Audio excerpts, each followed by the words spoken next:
I had to become a publisher because I'm always going to be inside the machine. I've always got some editor who's worried about their advertiser. Welcome to Connected Conversations. I am Elena Petrova, founder and CEO of Adastra Inc. Let's share the inspiring stories, strengthen our bonds, and pave the way for a brighter future, one conversation at a time. Welcome to Connected Conversations, where we connect with each other to talk in this world that has never been so connected and perhaps so lonely at the same time. Mm-hmm. And today I'm here with Rick Smolan.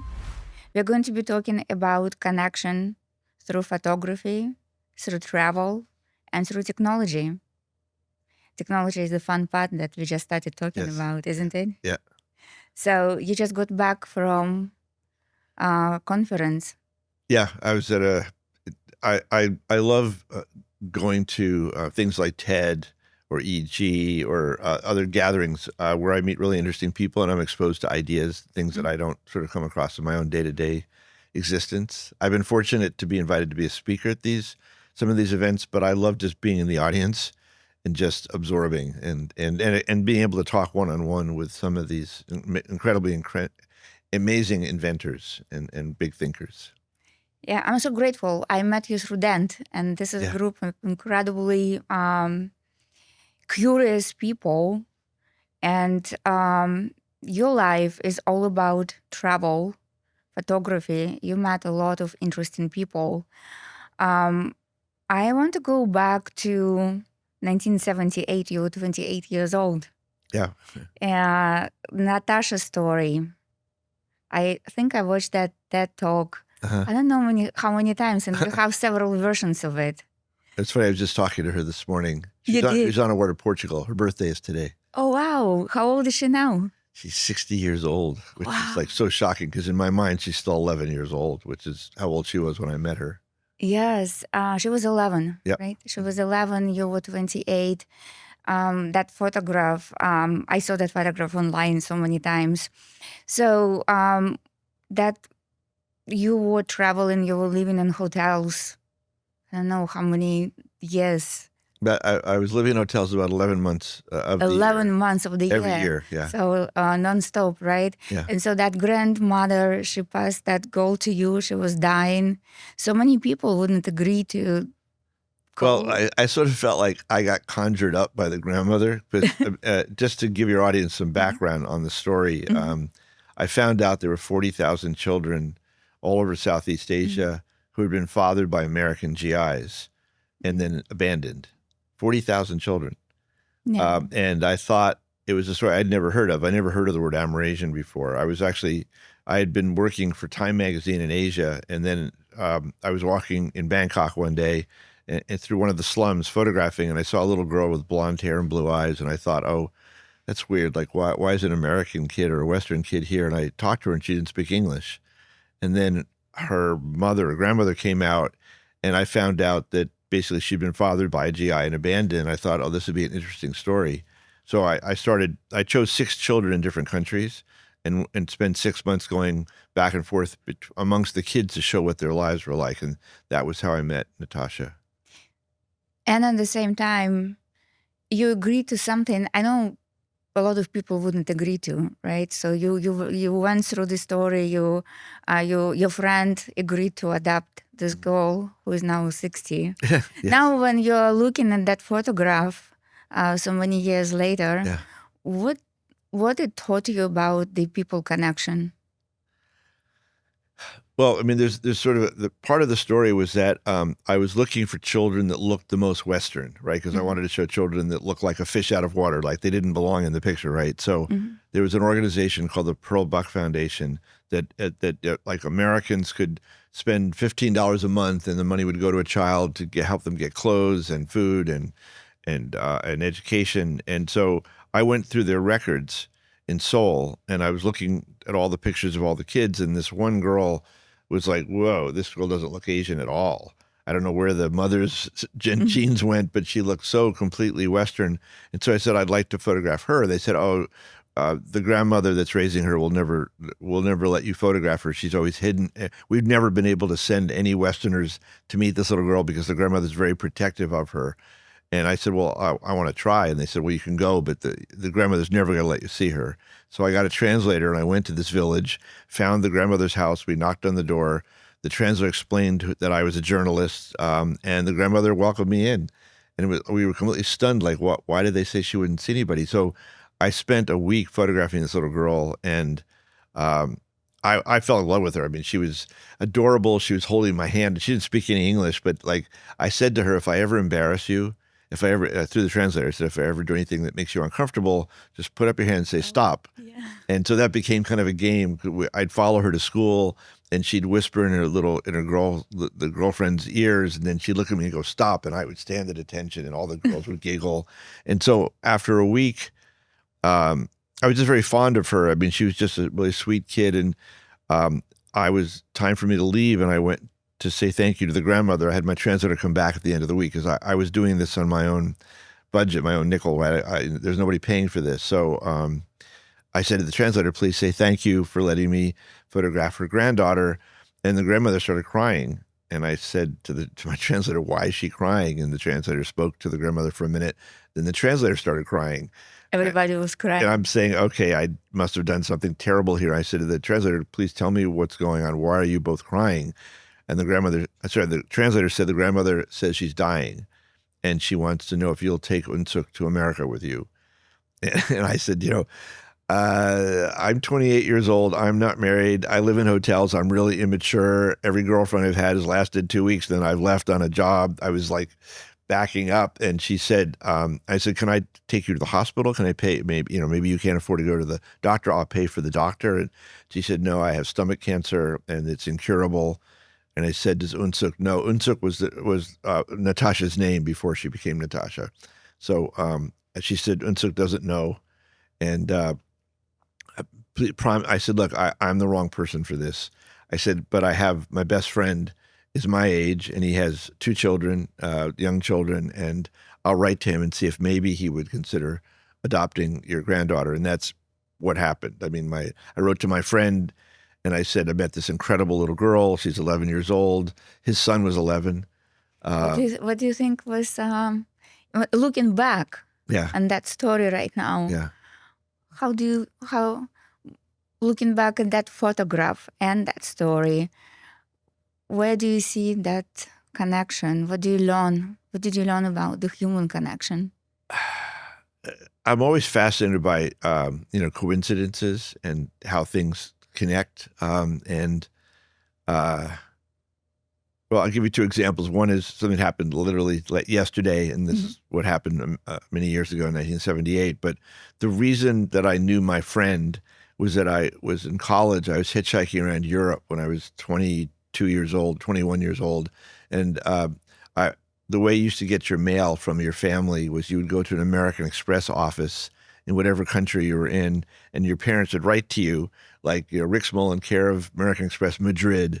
So I was in Spain, and I was waiting in line with 25 other people, and there were 2 really pretty Swedish girls in front of me that I was trying to talk to, and they were not remotely interested in me. And there was another guy next to me who was behind me who was trying to do the same thing. And so the girls basically told us to piss off, and he and I started talking, and he became my best friend.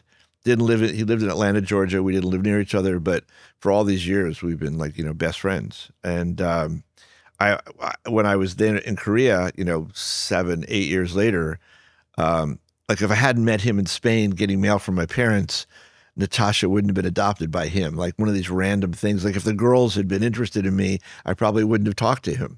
So you think of all these strange connections. And then the story I was thinking about yesterday, my daughter's in Greece right now. She's 26, very close to the age I was when I met Natasha.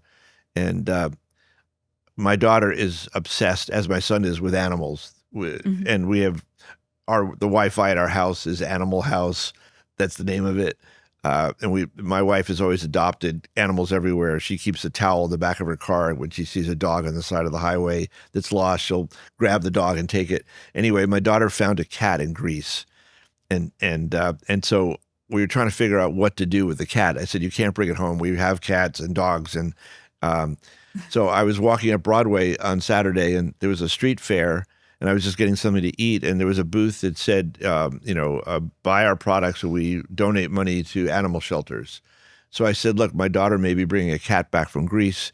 Would you guys take the cat? And the woman said, oh, Greece, we have a close friend that runs an animal shelter in Athens. She's very wealthy. She has volunteers from all over the world that come to work with the cats and with the dogs, and they find families. She's American, but she has a mansion in Athens. So I ended up reaching out to her through LinkedIn, and now my daughter is going to stay there tonight. And I'm hoping the woman may offer her a job to stay in Greece. I love the serendipity of life. It's so interesting to me. So interesting. Indeed, connection. Yeah. So, but things like this, I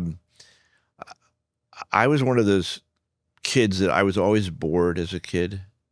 Mm-hmm. I was always bored. I could read faster than, I was an avid reader when I was young. So the teacher would say, read one chapter in third grade, and I'd read the whole book. And then she'd get angry because you weren't supposed to, I had D- average. I hated school, but I was always I was self-taught. I never studied photography. It was my hobby. I remember my roommate in college was a much better photographer than me. It wasn't a photography program, but we were both photographers for the yearbook. But he hated not knowing what was going to happen next. Like, he wanted a job where he knew he had a paycheck and a desk and healthcare. And to me, the few times anyone offered me a permanent job, it felt like claustrophobia. Like, I hate knowing what's going to happen next. I love the uncertainty. And I'm not saying this, I'm not being critical of my roommate. It's just people are wired differently. I love not knowing what's going to happen next, but a lot of people hate that sense of uncertainty and not knowing. And also, I'm a glass half full person. I always assume things will work out. I like the problem solving.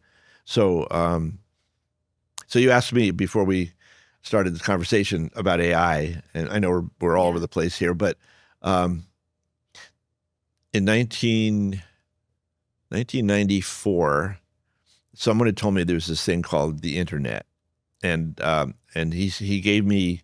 I remember I went to my office on a Sunday, and I told my wife we'll be back in half an hour. I just had to pick up something in the office, and I went onto the internet for the first time, and it was like 2:00 in the afternoon, and at 7:30 the phone rang. It was my wife saying, "Where the hell are you? You were going to the office for half an hour. It's 6 hours later." And I said, I don't know where I am. And she goes, "Are you okay?" I said, I just fell down this rabbit hole. Remember the first time you ever used, maybe you don't remember, but it was like, I went to here, then it took me to here, and then there was a link to here, and I had no idea how I ended up here 6 hours. I was just mesmerized. The first time I started playing with AI, the exact same thing happened. I started playing with it, and it's like, oh my God, this is unlike anything I've ever seen. And this is 2 years ago. The internet, the AI was so crude. I was saying, make a picture of an elephant wearing a tutu, whatever. Watching how quickly AI is developing, how it's becoming self-aware, how it's now got memory, how it helps me, write a business proposal. When I went from being a photographer to being sort of an organizer, I was always very frustrated that I couldn't control how my pictures were used. So one day I was in a bar in Bangkok at 2 a.m. with 20 other photographers, and we're all complaining about our we have the best job in the world, but we're all complaining, right? We're flying around the world, we're renting Learjets from India's prime ministers, we're going to wars, we're photographing typhoons and Pope visits. It was, in your 20s, it was an incredible life. And all these men and women who we all compete with each other, but when you're not shooting, it's like your family, right? It's who you hang out with. At the time when you went to Australia. Exactly. Yeah. So, I said to all these in the bar at 2 a.m, I said, we're all complaining about our editors and our magazines. They always use the wrong pictures. I say, wouldn't it be fun if 100 of us could all go to Australia? I was living in Australia at the time, but I said, what if I could find a way to bring 100 photographers to Australia for one day? We do a day in the life of Australia. And all my friends, most of the photographers, I was always the baby of the group. I was about 10 years younger than everybody else. Mm-hmm. And they all said, "Oh yeah, kid, you go organize it. We'll all come." And so I went to 35 publishers who said what a stupid idea it was. Like, buy stock photos, call it Day in the Life of Australia. Who would know you didn't shoot it on one day? Do it in black and white. Do it the size of Time magazine. It was all these. So I was obsessive, and I found a way to do it through sponsorship. But the thing that I loved about the photographers is this sense of they all, you know how children are your best friend while you're with them, and then 10 minutes later they have another best friend. That's Right. a little bit like with photographers. They're very present in the moment, and then they go on to the next adventure. I always think people in the movie world are like this too. Like, you know, my brother's a director, and my sister-in-law is a quite famous actress. And I said, what's it like at the end when you guys have been on a movie set for 2 months, and like you're working together every day, you're doing script readings, you're going to screenings at night, you're working on dialogue, and then all of a sudden it's like you graduate from school or you leave camp, and they said it's really sad because it's become your family for 2 months. So that's what these projects were like. It was like gathering the tribe once a year in a different country, and then having this incredible adventure where we did a book and a 1-hour TV movie and exhibits and CD-ROMs and websites. But now with the internet, now I'm remembering why I was telling you the story, we used to spend 6 weeks with a team of researchers coming up with the assignment. So we would go to Russia, right? And we would have a whole team of researchers for 6 weeks saying, okay, what if we send a photographer here, to a photographer here, to a photographer here? I sat down a few weeks ago, we were thinking of doing a day in the life of Portugal. And I just said to Claude, you're the best researcher in the world. I want to bring 100 photographers to Portugal to capture the essence of their culture and civilization. In the course of a day, give me 100 assignments. And I hit enter. And like in 2 minutes, I had what would have taken 6 weeks with a dozen people in my office when we were doing these projects before.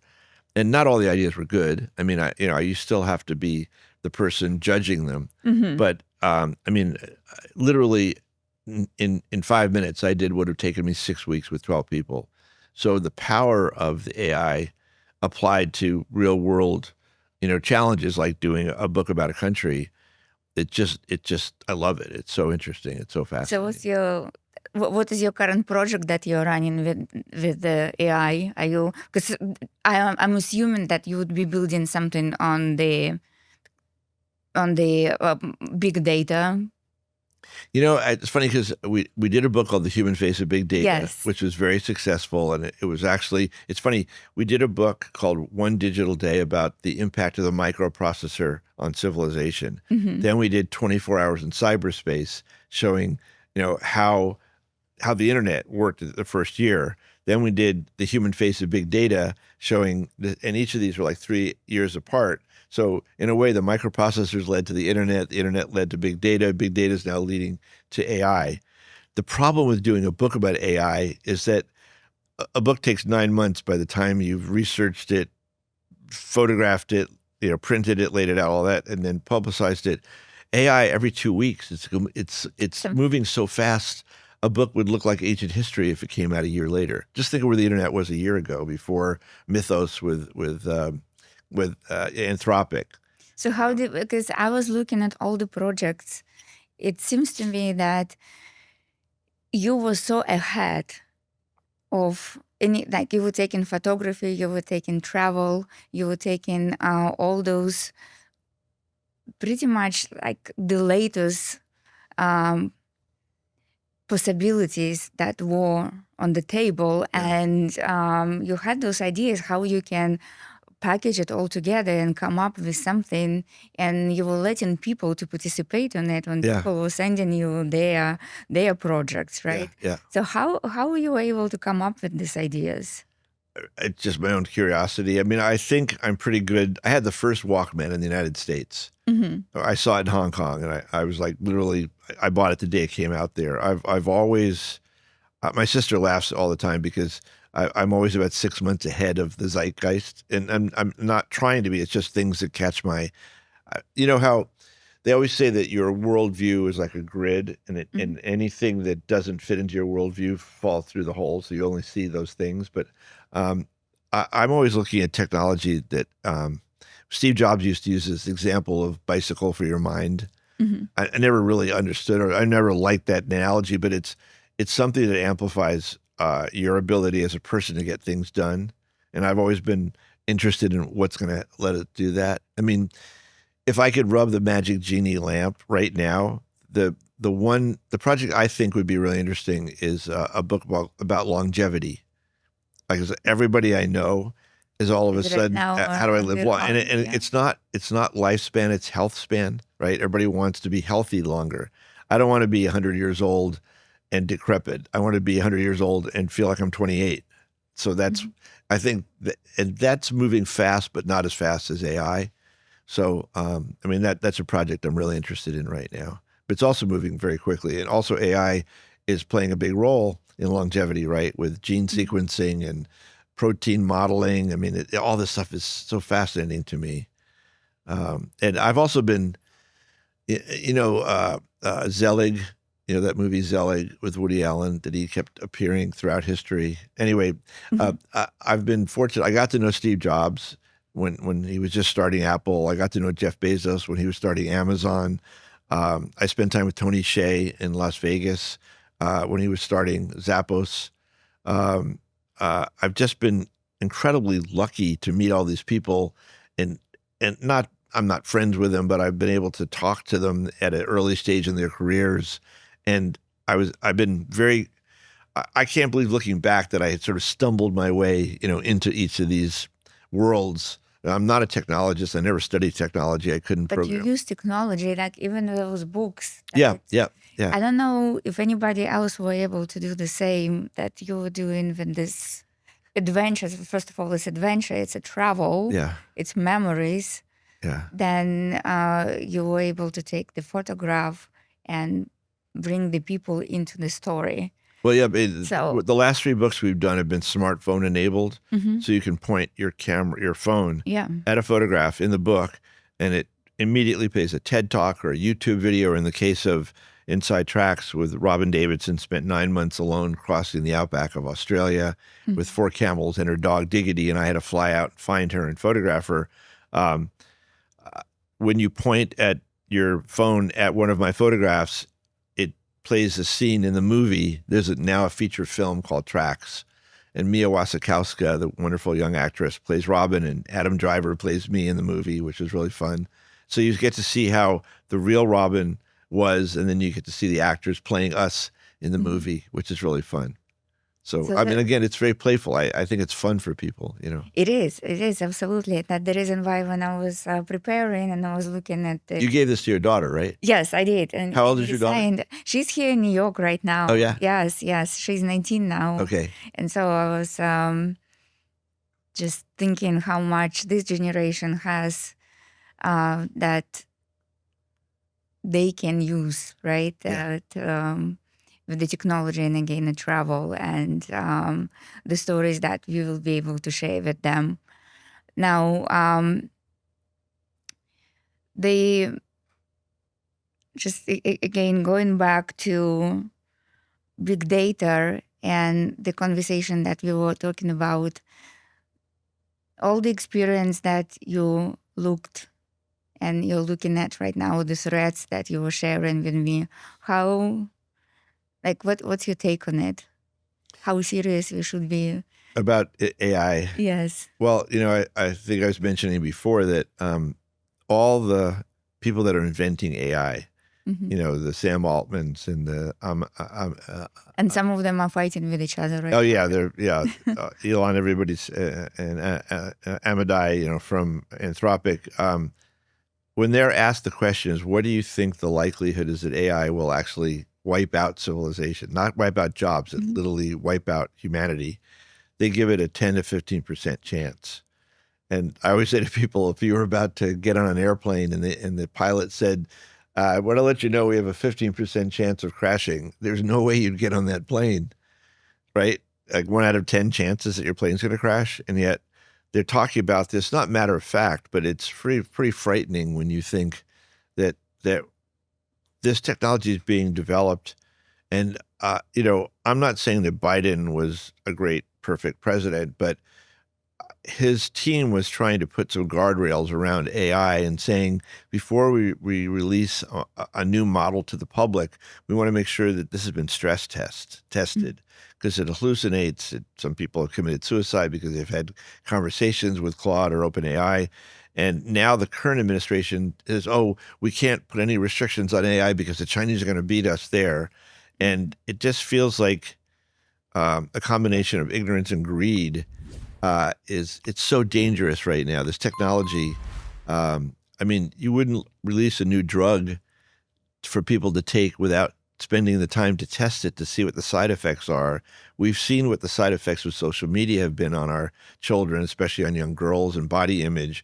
So the idea of releasing this technology with nobody stress testing it, I mean, the only people stress testing it, and Anthropic, to their credit, said, we don't want our technology used for surveillance of Americans or automatic killing of people. These horrible situation of these young girls being killed in Iran was because the information was out of date. Right. And that's how AI is making a decision based on the data it's been given. So if it's been given data that's out of date, all these children lost their lives. So I just feel like we're children playing with fire. It also, and this is just my opinion, but it's really, I'm jumping around here, but my dad worked for a drug company when I was growing up. Mm-hmm. And I remember we did a book called The Power to Heal about how the human race is learning to heal itself. This is an early precursor to the book on longevity that I would love to do.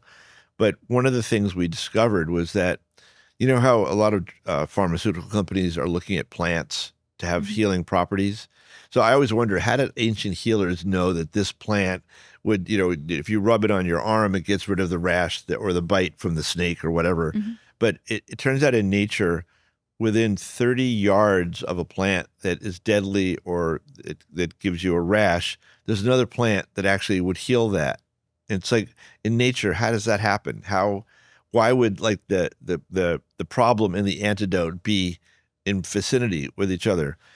This is a weird analogy, but I think right now we have some of the dumbest people in history running our country. Ignorant, stupid, bigoted, prejudiced, hateful, really sick people. And then we have this incredible intelligence developing at the exactly same time of this, of the ability to think fast. I was at TED one year and I was sitting next to Sergey Brin in the audience. This is very early Google. And he said something to me I'll never forget. He said, once one robot learns something, they all know it. I remember thinking, oh my God, like, what a thought. Like, we humans have to teach our children. We have to teach each other. Every generation has to relearn. But the idea that once a robot knows something, all the other robots know it. And how do you compete with that? Right. So again, I'm jumping all over the place, but I just think that it's so weird that we have this super intelligence that, did you see the movie Her? No. Oh, it's a wonderful movie. Joaquin Phoenix and Scarlett Johansson does the voice, but it's a guy who falls in love with an AI. Okay, I think I heard of it. It was done like 15 years ago, and it's so relevant today because the voice, exactly what when we were talking to your agent before, it's so human and it's so seductive and it knows everything. It never forgets anything. My son was having a problem with a girlfriend, and he shares my OpenAI account. Mm-hmm. So, and I said, "Do you mind that I see your searches?" He said, "No, I don't care." And one day he was having a problem with his girlfriend, and he was talking to ChatGPT as a therapist. So sad. And it was so fascinating. And I said, it's kind of creepy, isn't it? And he said, no, Dad, he said, at 2 a.m, it's never tired. It's always patient. It gives me harsh, good, realistic feedback. Oh, interesting. No, and I read the conversation, and it was amazing. It was, I was worried because of the case when I know the person killed themselves. No, and I don't know, but I don't know. Maybe they've improved the guardrails, but mm-hmm. the advice. He said, don't just tell me what I want to hear. Tell me what you think. Oh, that's a good he would paste in her texts to him, and he'd say, what do you think she means here? And do you think she's cheating on me? And it was so interesting. And you could pay a therapist $400 an hour and see them once every 2 weeks, or you've got this thing in your pocket that any time of the day or night, you can talked to, and now it remembers. It says, "Oh well, remember your other girlfriend said this, and maybe you're being too sensitive." Or, I mean, my wife was sort of appalled that he was using the AI for that, but I was fascinated. And he said, "Dad, no, it really helped me." He said, "I was, it wasn't just being sycophantic. It wasn't just telling him what he wanted to hear. It was giving him good feedback. And think of how many people can't afford a therapist, right? And how many people need it. I mean, the thing that I worry about, and it's funny because I saw an interesting interview with Sam Altman, and someone in the audience, he was on stage, and someone said, "What are the three, if you had to name three things that bother you or concern you the most about the negative side of AI, what would they be?"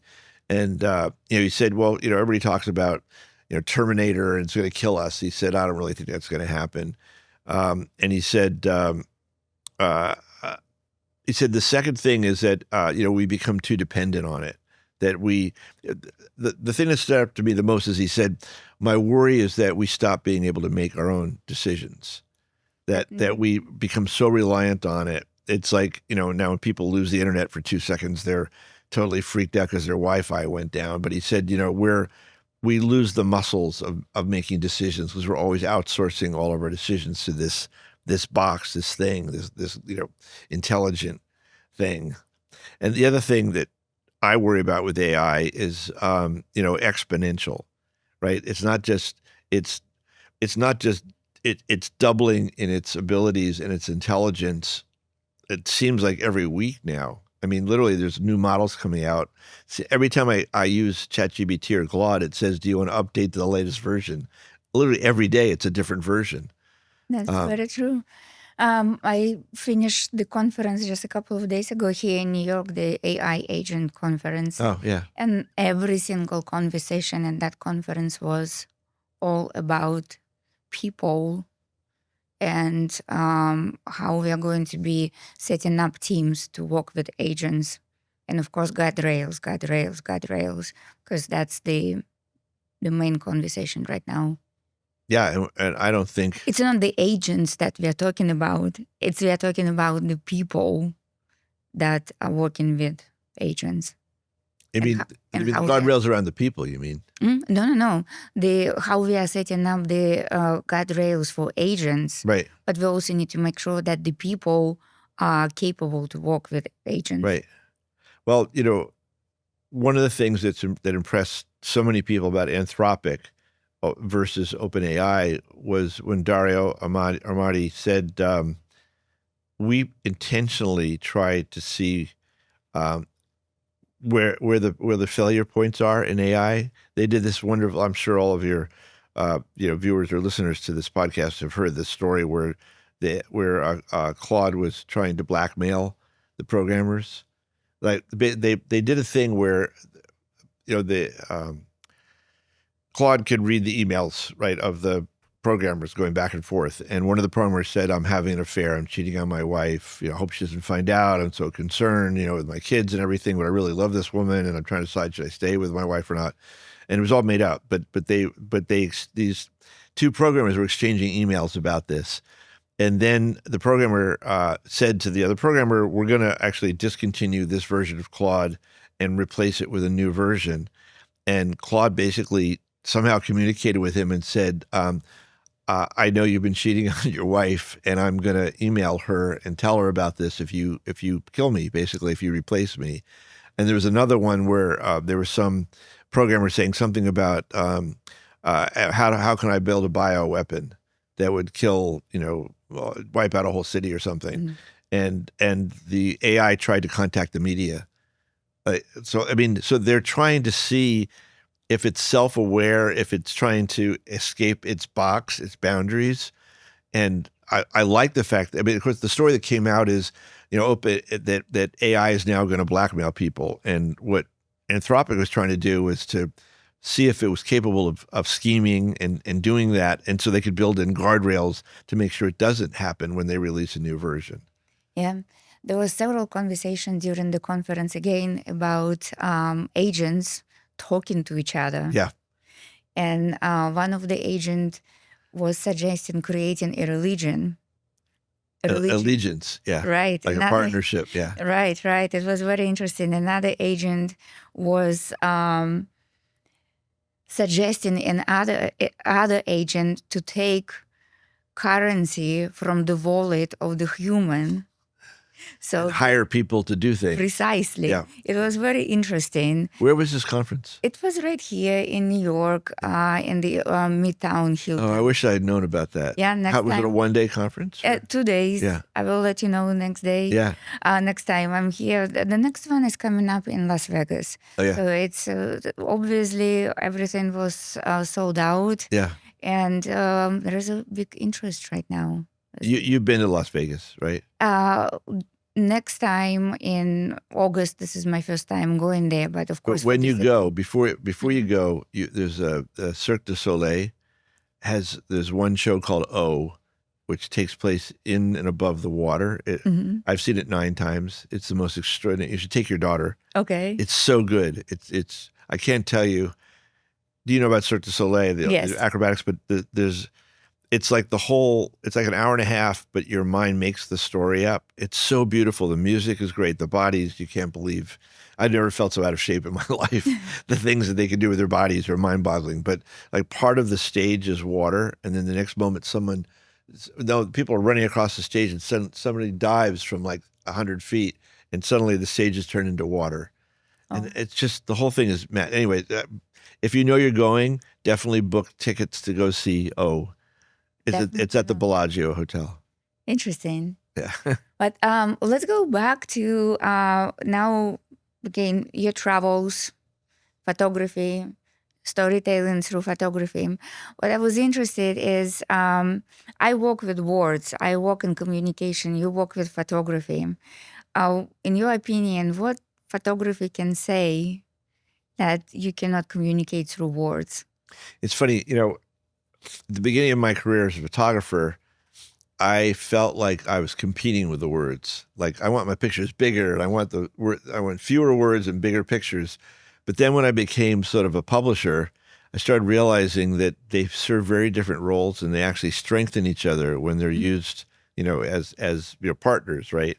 And they always say a picture's worth 1,000 words, but there's a lot of things that. I'll give you an example. Okay, so when I would send, my partner David Cohen and I would send 100 photographers out. So we did a book called A Day in the Life of America, and after the photographers came back, we would interview each of them on tape to ask about their experiences. So there was a woman named Sarah Lean who was the director of photography at National Geographic, but also a fantastic photographer before she became an editor. So we were having a cup of coffee in the bar afterwards, or a drink in the bar, and I said, "So what was your assignment?" Because I didn't remember all the assignments. And she said, "Well, you sent me to a really scary part of Los Angeles." And I said, "Oh, and what were you photographing?" And she said, "Well, I was photographing, winos and drug addicts, and she said, actually had a pretty frightening experience." I said, "What was it?" She said there was and I was walking down a long dark alley between 2 tall buildings. And there were people passed out on the ground, unconscious, and I was taking pictures of them.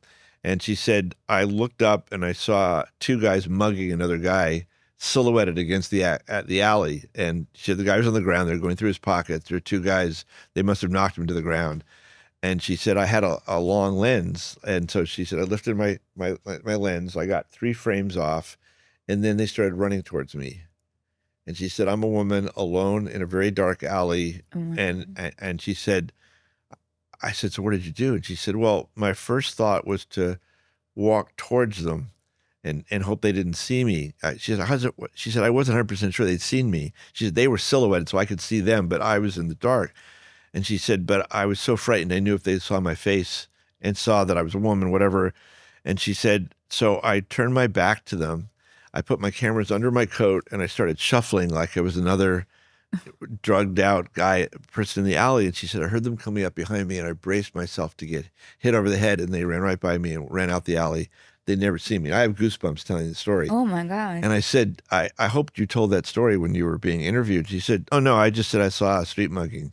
I said, that's the caption. And it's funny because when you look at the picture the first time, it's a little blurry and you see two guys standing and a guy on the ground.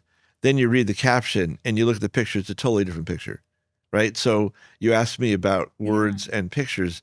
You know, when you put them both together, and one other example of that, a guy named Rich Clarkson was director of photography at National Geographic, but also a great photographer. And I asked him about his assignment, and he said, you sent me to photograph Akio Morita, the CEO of Sony.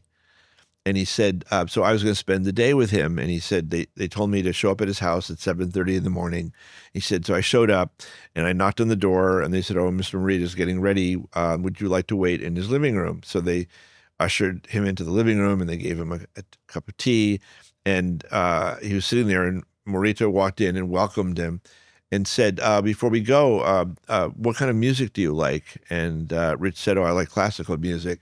And so he walked over and put a CD in and pushed a button, and the whole room started vibrating. And he said, and he hit pause, and he said to Rich, "What'd you think of that?" And Rich said, I felt the music. I didn't just hear it."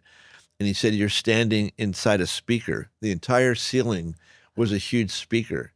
So when you look at the photograph and that you see Akira Morita in this living room, blah, blah, blah. But then when you read the caption, you look up and you realize there's a woofer and the entire ceiling is one big speaker. And again, it sort of changes the way you look at the photograph. So interesting. It's a very long-winded answer to your question, but I think words and pictures together are like stereo.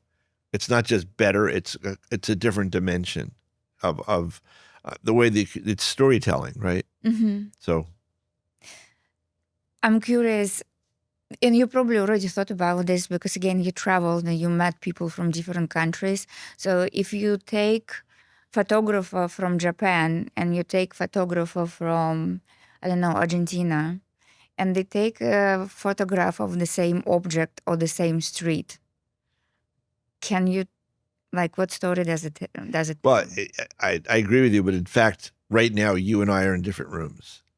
You're seeing this side of the room and there's some overlap and I'm seeing that side. So my memory of this conversation, there's a plant behind you, there's a wooden slot, there's, cameras in the background. So but you see the word differently, right? Because I have Russian background, right? I'm an immigrant. Right. You notice things differently than I do based on your background. And it's not just cultural. I mean, every single person notices things differently. But do you see, like, when you're taking photographs, and some, like, have you thought about this? Have you have this sort of connection with other photographers when you guys discuss it? Yeah, absolutely. I mean, I think as a photographer, you're looking through not just your camera, but through your own lens of personality and experience, right? I mean, I may see a dog and think, oh, that's cute. And you may see a dog and say, I got bitten by a dog when I was 3, I'm terrified. And it's the same dog. And yet the way that, you might photograph it as dark with shadows and I might that's what I loved about our projects. Is when you send 100 photographers into a country, we always said we wanted 25 photographers from that country because there's certain things you have to be Russian or Japanese or Australian. You wouldn't understand that if you didn't grow up in that culture, but there's things you don't see at all because it's like asking a fish to describe water, right? You have to be outside looking in to actually capture what's unique about it. So we always wanted our books to be sort of inside out. So you combined the outsider view and the insider view of a culture. You had the whole series of the books on different countries and different culture. Yeah. And then, of course, back to US because you put together Good Fight. Yeah.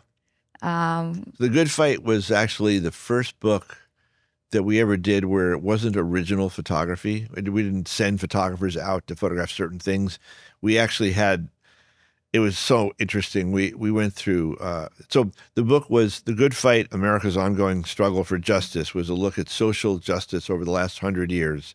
And the premise of the book is if you were Jewish, Muslim, female, gay, Latino American, handicapped, African American, would you rather be 100 years ago or today in America? And when you put it that way, things were not very good for women or gays or blacks or Jews or Muslims or handicapped people. So we wanted to show the amazing progress that's been made in the United States over the last 100 years, not ignoring how much more work we need to do, but just to give people a sense of the progress and how bad things were and how much better they are, with a caveat again that there's a lot of things that are actually being put backwards now. But I was going to ask you, how do you feel about it now? yeah, unfortunately, that book, as you said before, was kind of very well timed because it was recording something that now is being actively attempted to reverse a lot of these, a lot of this progress, especially the Supreme Court's decision last week. But all the other books we did, we sent photographers out with an idea of capturing new photographs of a country or a technology or something. With A Good Fight, because we were trying to show a 100-year period, we had the incredible, it was so interesting. It was like going to school where we got to go through libraries and archives and went back to photographers who had passed away and looked at their negatives.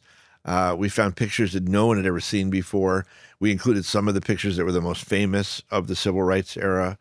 And People magazine called it one of the 10 books of the year.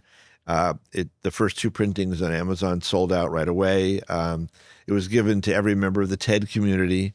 And it was also smartphone enabled. So you could point at a picture and see, Martin Luther King giving his Have a Dream speech. So it was merging words, video, and still photographs and essays and graphics also. There's a wonderful infographic designer, Nigel Holmes, that we work with, who actually took a lot of the statistics, again, to show what was a woman's life in 1901 versus 2001, and how much different women's lives are today. And so we did that with every group. We showed all the progress. And again, for me, it was like going to school. It was like I thought I knew America's history, but I knew maybe 2% of it compared to what the book captured. Incredible. Every time when I think about you, I think so many things. Curiosity is one of them. What curiosity means to you? What, Curiosity. I'm just curious about the world. I mean, You're just curious about the world? Yeah. I mean, I feel like I'm a huge sponge. I want to absorb more and more and more. And Rick, you're the one you're publishing your own books. You started publishing your own books. Yeah. It's a huge risk. Yeah. Or maybe now, I'll take it back. Right now, a lot of people are doing that, but maybe back then, how often people would start doing that? Well, okay, so necessity is the mother of invention. So I got turned down by 35 publishers, right, who said this is a stupid idea. So if I wanted to publish the book, I had to find another alternative. So the idea of sponsorship was proposed to me. I had photographed the Prime Minister of Australia, and I went to him to see if he would pay. So my first book was Australia. So I went back to the Prime Minister. Long story. Time magazine asked me to spend a week with the Prime Minister when he traveled around Japan. So the Australian Prime Minister went to Japan on his way to China, and I was assigned to spend a week documenting his visit to Japan. He liked me. I don't know why. I had hair down to here. I was this weird hippie kid, and I was 26 years old. And he said, "Have you ever been to Australia?" And I said, "No, I've always read about it. It looks incredible." And he goes, "Would you like to come?" And I said, "Yeah." He said, "We have a program where we bring 6 journalists a year at the government's expense for a 2-week, trip and to, explore Australia." So he brought me to Australia, and he invited me home for dinner. I photographed him and his family and did their Christmas card. It was on that trip where I met this girl who was getting ready for her camel trip.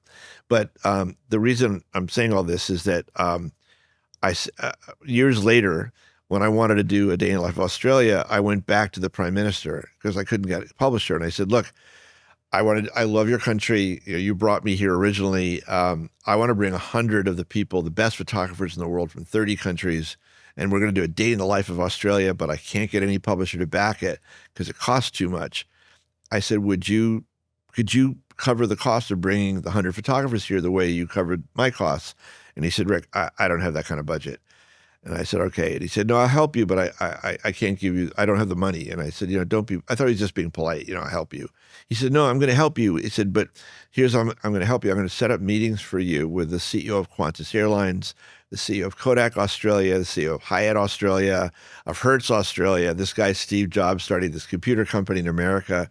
And I said, why would I want to? Was it even like sponsorship back those days? Was it? And that's what I said. What do you mean? They're just gonna, why would I want to meet with all these business people? And he said, Rick, you're going to ask them for free airline tickets, free film, free hotels, free cars, free computers. And I said, and they're just going to give this to me because I'm a nice guy. He goes, no, because you're going to put their logo on the first page of your book.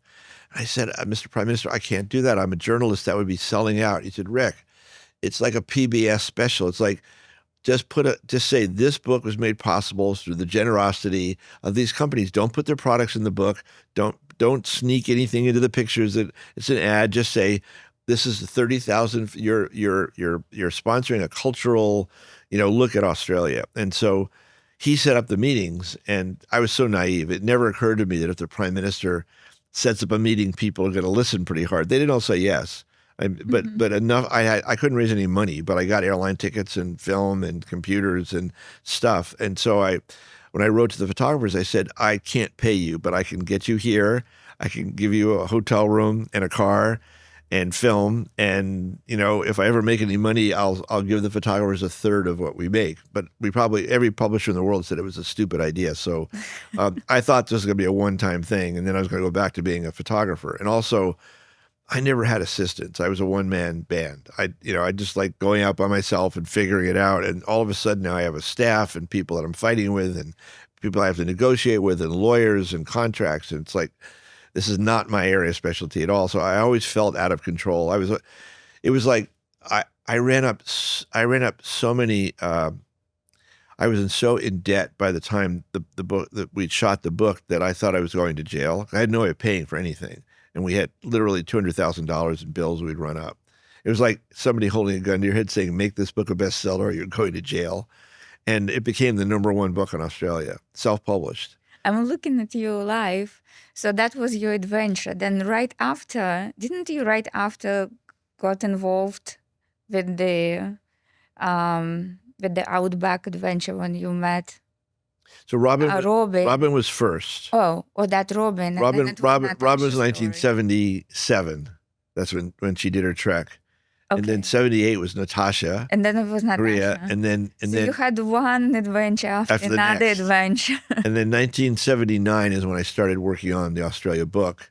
Okay. And the book came out in 81. It took us 2 years to make it all work. So yeah. You had one connection to another connection. Yeah. To another connection. When I look back now, because now the years are going so fast, but back then every year seemed so. Someone had said you had so many successes as a photographer. I shot 10 covers of Time before I was 28.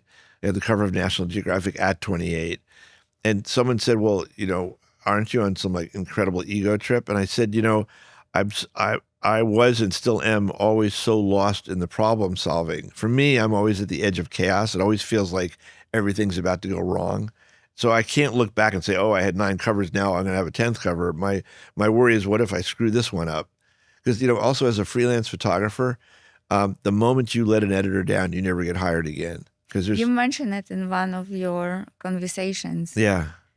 You're always terrified because, the person hiring you works for somebody else, right? As a freelancer, I don't have a staff job. I think you were mentioning it when you were sending your films, and you had to make some changes because you didn't want to send the photographs of Robin naked. Yeah, right. Yes. And you had to make some changes. Yeah. But you also knew that National Geographic is not going to like it. Yeah, no, I knew I was burning a bridge there. But you still did it. I did it because I was trying to protect Robin. Can you? Yeah. Yeah. I was always, at the beginning, it was all about my career and the next job. But then when I photographed Robin's trip, my loyalties were not to my career or to National Geographic. They were to her.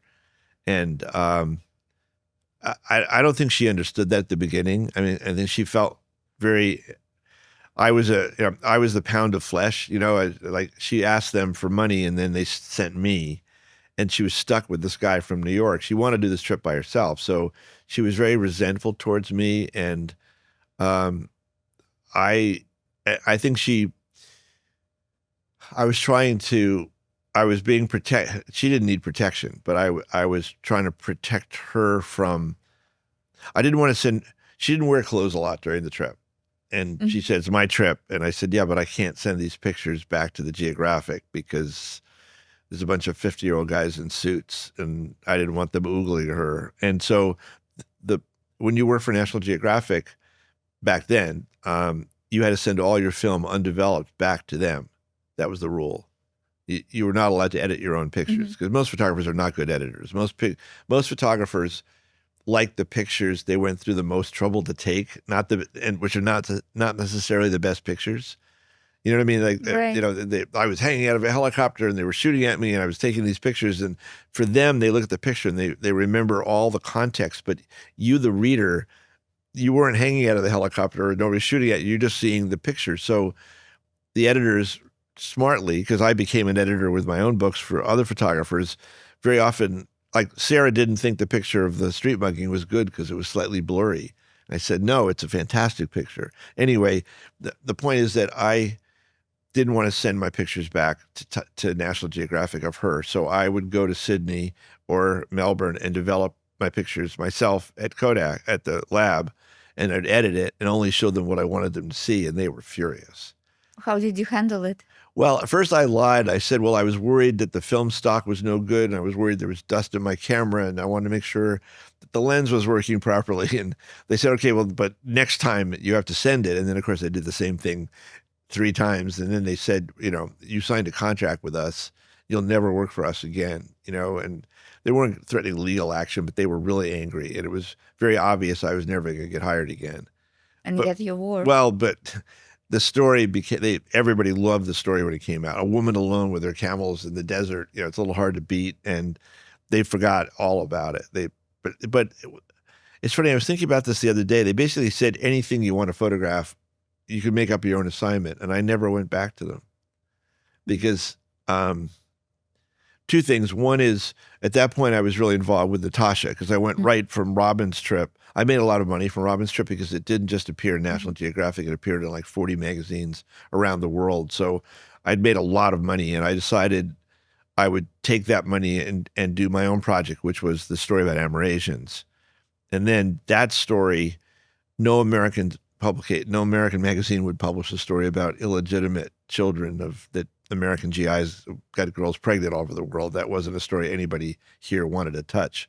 So I found a magazine called Geo in Germany. It was like a gutsy National Geographic. Like it was like they had tough stories. I mean, wonderful pictures, but they weren't afraid of controversy. So I went to them and they said, "Oh, we love your story. This is fantastic." And they laid the whole story out. It was a cover story. It was 30 pages. I was going to send a copy to every member of Congress and the Senate to try to get people concerned that we need to take care of these children, these American kids. The way this worked is the local governments all over the world would say, these are the children of Americans. And the American government said, no, these are the children of these countries. They don't belong to us. So nobody would take responsibility. So anyway, Geo laid the story out. It looked really good. There's some really hard-hitting pictures. I went to the bars and I went with all the soldiers and photographed them with their girlfriends, with their children, picking up girls in bars. And the whole story was laid out. And I left New York City. I was on my way to shoot another story for Geo in Micronesia. And I agreed that I was going to call in and just review the captions before the story closed. And I called back to New York and started going over the pictures and everything was fine. And then I was about to hang up and I said, wait, you didn't ask me about the opening spread, the little girl holding up the picture of her father.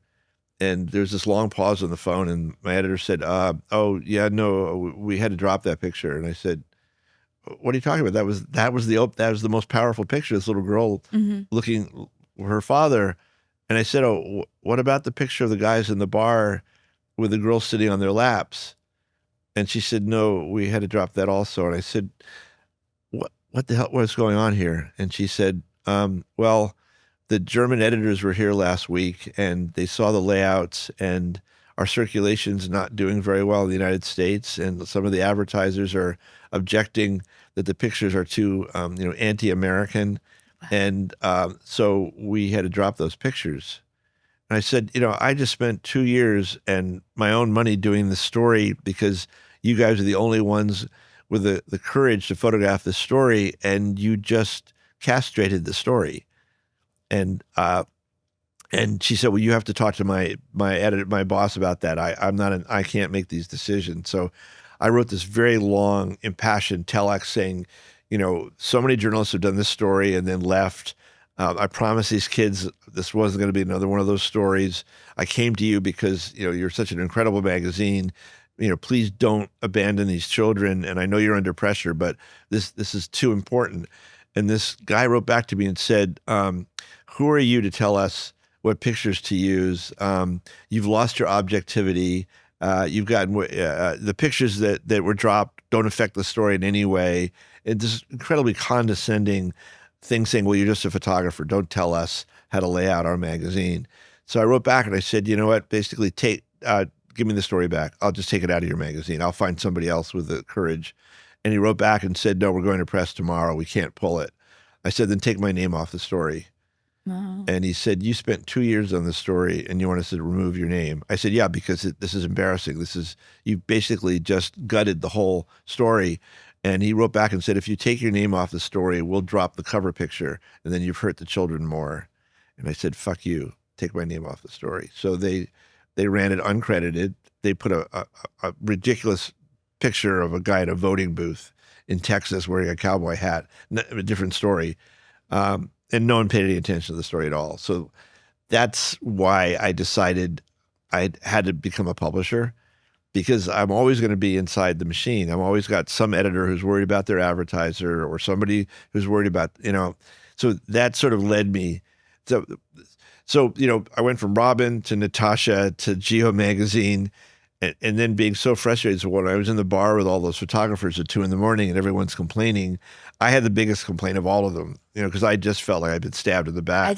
I heard Parts several of it. stories. Yeah, but I never put it together. This is the first time. So that led to the Day in the Life books, because I thought, and I was just going to do one book. I love being a photographer. I told somebody I want to do a book someday saying, I love being a photographer. I just don't like being treated like one. See what I mean? It's like the experience of being a photographer is fantastic, but then very often you're at the mercy of so many other people's opinions and problems and issues and concerns that have nothing to do with the story that you're shooting. So you're always a cog in the machine. So because the Australia book was so successful, I just wanted to go back to being a photographer. By the end of it, I was a nervous wreck. And as I said, I'd ran up $200,000 in bills I couldn't pay. I finally did pay them off. And in fact, the book was so successful that we sent $1,000 to every single photographer 2 years later. None of them thought they'd ever get paid, and nobody cared. It was so much fun for everybody. But so we not only paid off our bills, but we actually, paid the photographers at the end. But then the governor of Hawaii called and said, it's our anniversary of statehood. Would you do us? And then American Express called and said, would you do Japan? And then Gorbachev's office said, would you do Russia? It was incredible. I mean, so we just went from project to project to project, and we started doing 1-hour TV movies about how we did the book, because people were curious about the backstory of it. So we kept adding. Interesting to me, because when I'm looking at your story,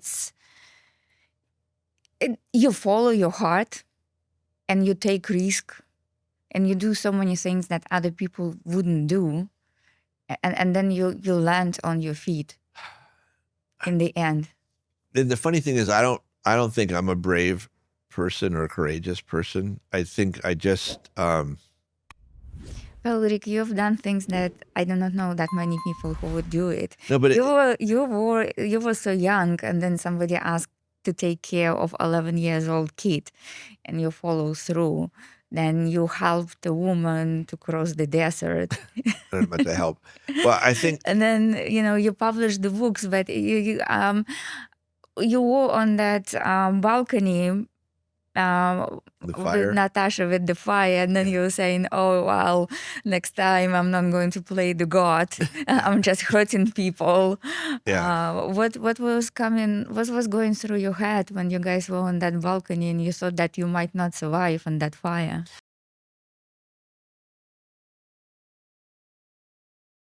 Thank you for tuning in into Connected Conversation. We truly value your feedback and would love to hear from you. Please let us know what story you would like to hear next. Share your thoughts in the comment section.